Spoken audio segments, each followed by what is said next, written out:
Last part of the magic fish বোন। তাহলে আগের সেকেন্ড পার্টে আমরা কি দেখেছিলাম যে না অ্যালিসিয়া সেই যে গ্র্যান্ড মেরিনার নির্দেশ অনুসারে সেই স্যামন মাছের যে ফিশ বোনটা ছিল সেটাকে ঘষে মেজে পলিশ করে সেই মাদার অফ পার্লের মতো চকচক করলো, যেটা কিনা ম্যাজিক প্রেজেন্ট হিসেবে কাজ করবে বা তার কাছে থাকবে এখন। তো এরপরে দেখো কী হয়। ডেজ ওয়েন বাই, এভাবে দিন অতিবাহিত হতে লাগলো। ওয়ান মর্নিং, একদিন সকালে, the king came into Alicia's room, রাজা অ্যালিসিয়ার ঘরে এলেন। হি ওয়াজ সাইং হেভিলি, সে খুব দীর্ঘশ্বাস ছাড়ছিলেন। দীর্ঘশ্বাস বলতে এরকম করে যেরকম হয় না, মানে অনেক কষ্ট বা দুঃখে সেরকম।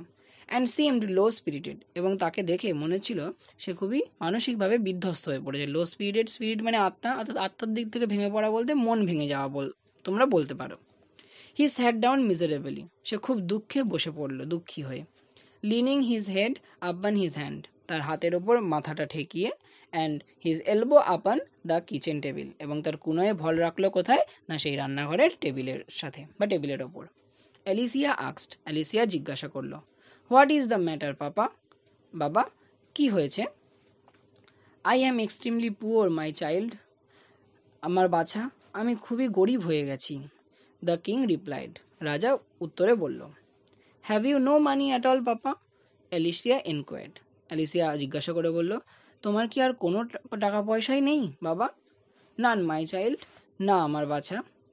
Is there no way left of getting any papa, আচ্ছা বাবা আর কোনো উপায় বা পথ নেই যেখান থেকে আমরা টাকা উপার্জন করতে পারি বা তুমি পাবে? No way said the king, রাজা বলল, না আর কোনো উপায় নেই। I have tried very hard, আমি অনেক কষ্ট করেছি। And I have tried always, always বলতে আমি সব রকম সব পথেই চেষ্টা করে দেখেছি, কিন্তু আমি আর টাকা জোগাড় করতে পারিনি বা পারছি না। When she heard those last ওয়ার্ডস, যখনই সেই শেষ কথাগুলি শুনলো, অর্থাৎ সে সব রকমভাবে চেষ্টা করেছে তাও পারেনি, the princess Alicia began to put her hand into the pocket, তারপর সে তার পকেটে, অর্থাৎ অ্যালিসিয়া তার পকেটে হাত দেওয়া শুরু করলো বা হাত দিল। Where she kept the magic fish bone, যেখানে সে সেই ম্যাজিক ফিশ বোনটা রেখেছিল। পাপা সেড সি, সে বলল, বাবা, when we have tried very hard, যখন আমরা এত কষ্টই করেছি বা এত কষ্ট করে চেষ্টা করেছি, খুব চেষ্টা করেছি, অ্যান্ড ট্রাইড অল ওয়েজ, এবং সব পন্থাই দিয়েই বা সব রকমভাবেই চেষ্টা করে দেখেছি, we must have done our very best, তাহলে আমরা নিশ্চয়ই আমাদের যতটুকু করণীয় ততটুকু সবটাই করেছি, কিন্তু আমরা তার ফল বা সেটা থেকে উতরে যেতে পারিনি।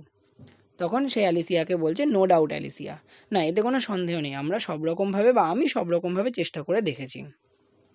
When we have done our very best papa, বলছে যখন তাহলে আমরা আমাদের যতটুকু দেওয়া সম্ভব, যতটা বেস্ট দেওয়া সম্ভব ততটুকু দিয়ে চেষ্টা করার পরও, and that is not enough, সেটা যথেষ্ট হয় না, দেন আই থিঙ্ক, তাহলে আমার মনে হয়, দ্য রাইট টাইম, এটাই সঠিক সময়, must have come for asking help of others, অর্থাৎ অবশ্যই সময় এসেছে যে আমাদেরকে অন্য কারো সাহায্য নেওয়া দরকার।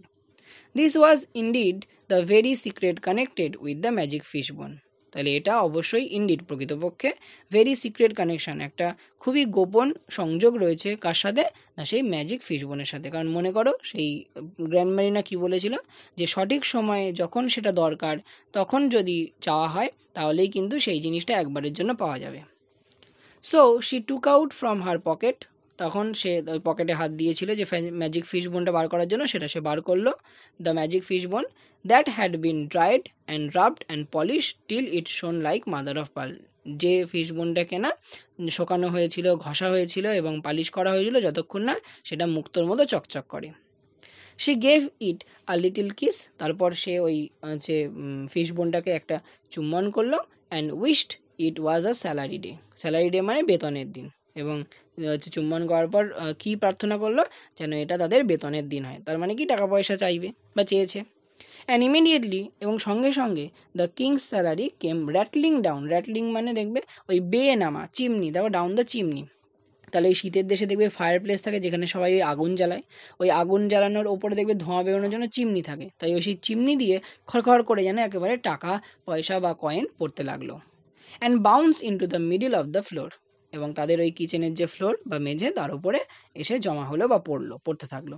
ইমিডিয়েটলি আফটারওয়ার্ডস, সঙ্গে সঙ্গে এই ঘটনার পরেই, the good fairy Grandmarina came riding in, এবং সেই শুভ পরী বা গুড ফেয়ারি গ্র্যান্ড মেরিনা সে হচ্ছে এলো। কি করে এলো, কি চড়ে এলো? রাইডিং ইন বলছি ইন আ ক্যারেজ ড্রন, এরকম একটা যানবাহনে করে এলো যেটা ড্রন বাই কাদের দ্বারা টানা হয়? 4 পিকক্স, 4টে ময়ূর দ্বারা। আর সে কীরমভাবে পোশাক পরিহিত হয়েছে? Dressed in silver and gold, এবং সে ওই সিলভার এবং হচ্ছে গোল্ড বা সোনালি রঙের জামা কাপড়ে মানে পোশাক পরিচ্ছদে পরে এসেছে গ্র্যান্ড মেরিনা।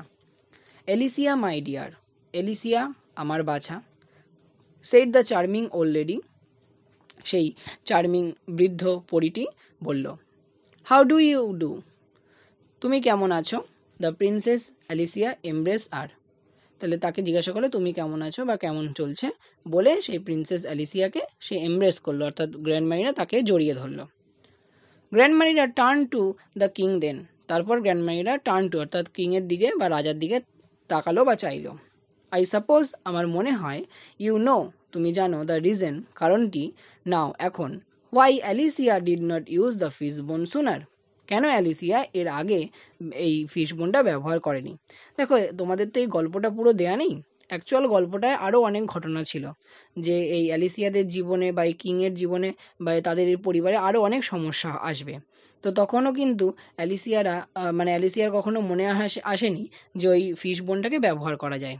সে তার নিজের চেষ্টায় তার ভাইয়ের শরীর খারাপ করবে, হ্যাঁ, আরও অনেক মায়ের শরীর খারাপ করবে, সেই জিনিসগুলো সে নিজে সেবা শুশ্রূষা করে যতটা পারে সে নিজের চেষ্টায় সেগুলোকে ওভারকাম করেছিল। কিন্তু যখন এইটা সে পারলো না, অর্থাৎ তখন তার বাবা মাঝে মাঝে বলতো, তাহলে তোমার কাছে তো একটা ম্যাজিক প্রেজেন্ট আছে, তো তুমি সেটাকে কেন ইউজ করো না?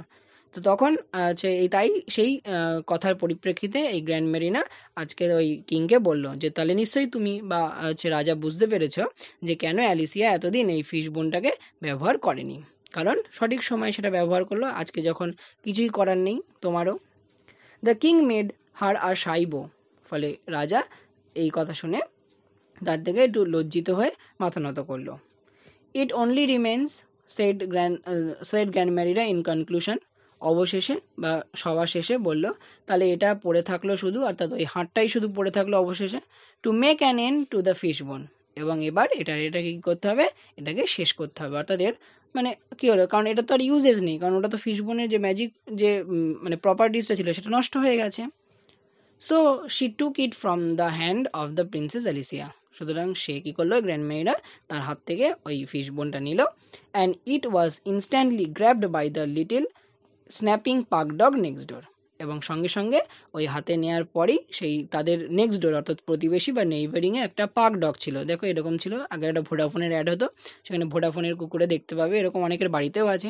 তো সেই পাক ডগটা কী করে? স্ন্যাপিং, মানে তার কামড়ানো স্বভাব আছে, অর্থাৎ যা পায় তাই কামড়ায়।